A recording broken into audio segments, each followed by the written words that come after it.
Assalamualaikum warahmatullahi wabarakatuh. Waalaikumsalam. Alhamdulillah wassalatu wassalamu ala Rasulillah. Wa ba'd. Ayyuhal ikhwah, azzani wa azzakumullah. Kita lanjutkan pembacaan Al-Adabul Mufrad.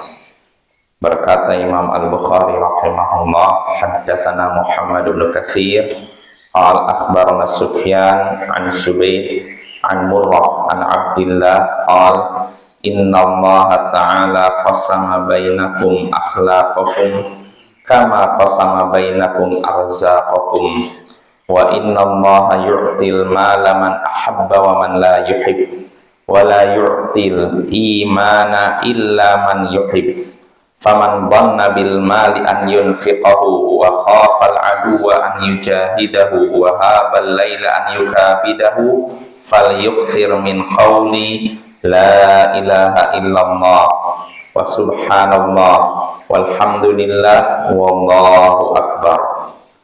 Telah menceritakan pada kami Muhammad bin Katsir, ia berkata telah mengabarkan kepada kami Sufyan dari Zubaid, dari Murrah, dari Abdullah, ia berkata sesungguhnya Allah membagi di antara kalian akhlak kalian sebagaimana Dia membagi di antara kalian rezeki kalian, dan sesungguhnya Allah memberikan harta kepada siapa yang Dia cintai dan siapa yang tidak Ia cintai.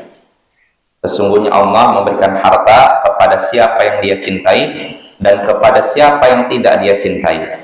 Dan Dia tidak memberikan iman kecuali kepada siapa yang Dia cintai.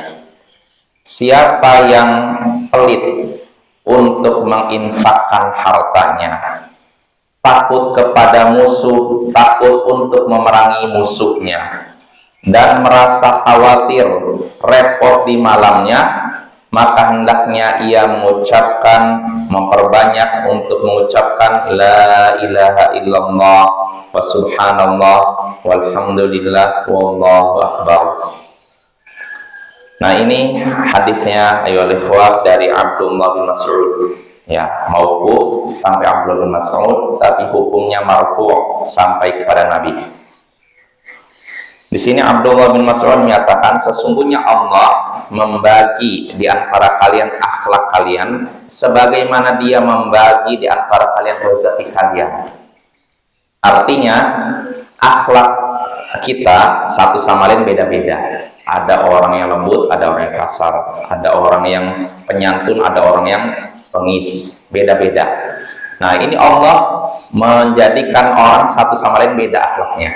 Sebagaimana Allah juga membagi rezeki kepada kita beda-beda. Ada sebagian orang rezekinya Allah limpahkan dan ada yang Allah sempitkan. Jadi sebagaimana akhlak kita di antara kita beda, begitu pula rezeki. Sebagaimana rezeki yang kita terima beda, begitu juga akhlak yang ada pada diri kita beda satu sama lain. Lalu Ibnu Mas'ud menyatakan sini, ini perkataan yang bagus. Sesungguhnya Allah memberikan harta kepada siapa yang Dia cintai dan kepada siapa yang tidak Dia cintai. Artinya harta ini bukan ukuran kemuliaan sebenarnya. Karena apa? Allah memberikan harta kepada siapa yang Dia cintai. Contohnya Allah memberikan harta yang berlimpah kepada Nabi Sulaiman. Dan Allah juga memberikan harta yang berlimpah kepada siapa yang tidak Dia cintai. Contohnya Allah memberikan harta yang berlimpah kepada Fir'aun. Lihat tuh, sama-sama kaya, tapi apakah sama keduanya? Sama kan?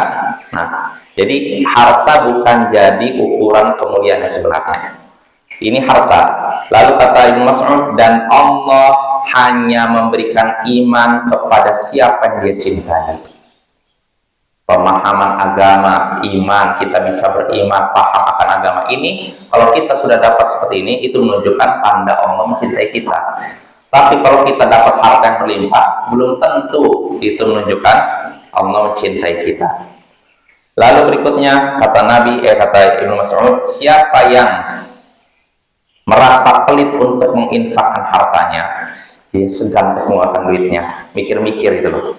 Dan siapa yang takut untuk memerangi musuhnya, pertama siapa yang takut untuk menginfakkan hartanya, siapa yang pelit untuk menginfakkan hartanya, dan siapa yang takut untuk memerangi musuhnya dan merasa khawatir untuk repot di malamnya. Repot di malamnya maksudnya repot untuk sholat malam, baca Al-Quran di malam hari. Nah, siapa yang untuk mengeluarkan harta merasa pelit, untuk memerangi musuh merasa gentar, untuk sholat malam merasa repot. Nah, siapa yang mengalami seperti ini hendaknya memperbanyak ucapan la ilaha illallah, subhanallah, alhamdulillah, wallahu akbar. La ilaha illallah, tidak ada yang berhak disembah kecuali Allah. Subhanallah, maha suci Allah. Lalu walhamdulillah, segala puji bagi Allah, dan wallahu akbar, Allah maha besar. Nah, jadi kalau kita merasa pelit untuk menginfakkan harta kita, terus merasa pengecut untuk menghadapi musuh, dan merasa malas untuk sholat di malam hari, ibadah di malam hari, maka hendaknya kita memperbanyak ucapan tadi, zikir tadi. Nah, ini makna hadis tersebut. Nah, dari hadis ini kita bisa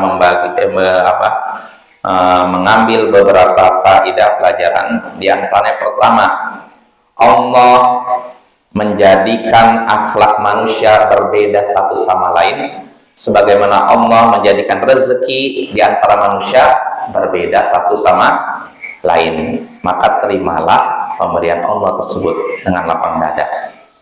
Itu faedah pertama. Faedah kedua, harta bukan ukuran kemuliaan yang sebenarnya. Untuk menilai seorang mulia atau tidak, dicintai oleh Allah atau tidak, bukan dilihat dari harta. Karena Allah memberikan harta kepada semua orang, mau kepada muslim maupun kafir, kepada orang fasik maupun orang soleh. Maka jangan kita menilai seorang mulia atau tidak lewat harta. Nah, itu yang faedah kedua. Lalu faedah ketiga, pemahaman agama dan iman itu hanya Allah berikan kepada orang yang Dia cintai.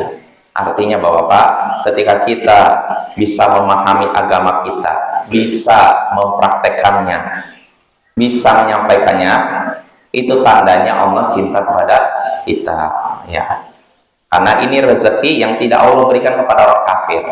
Bisa jadi orang kafir paham tentang agama kita, tapi tidak mengamalkannya. Nah, ini. Dan ada lagi orang yang paham akan suatu ilmu agama, dia juga bisa mengamalkannya tapi tidak bisa menyampaikannya. Maka bagi yang merasa sudah paham akan ilmu agama, bisa mengamalkannya, bisa menyampaikannya, bergembiralah. Itu tanda Allah mencintainya. Lalu faedah berikutnya terkait dengan hadis ini, siapa yang tidak bisa menginfakkan hartanya, berjihad dan memperbanyak sholat malam, siapa yang tidak sanggup melakukan tiga ini, maka hendaknya memperbanyak zikir yang diajarkan Nabi tadi, la ilaha illallah, subhanallah, walhamdulillah, wallahu akbar. Lalu faedah terakhir yang bisa kita petik dari hadis ini, Islam adalah agama yang mudah. Siapa yang tidak sanggup melakukan amalan sulit, maka hendaknya dia melakukan amalan yang mudah. Ya, contohnya tadi, siapa yang merasa sulit untuk mengeluarkan hartanya, sulit menghadapi musuh, sulit untuk sholat malam, maka perbanyak zikir. Wassallallahu ala nabiyyina Muhammadin wa ala alihi wa sahbihi ajma'in. Wa akhiru da'wana anil hamdulillahi rabbil alamin. Assalamualaikum warahmatullahi wabarakatuh.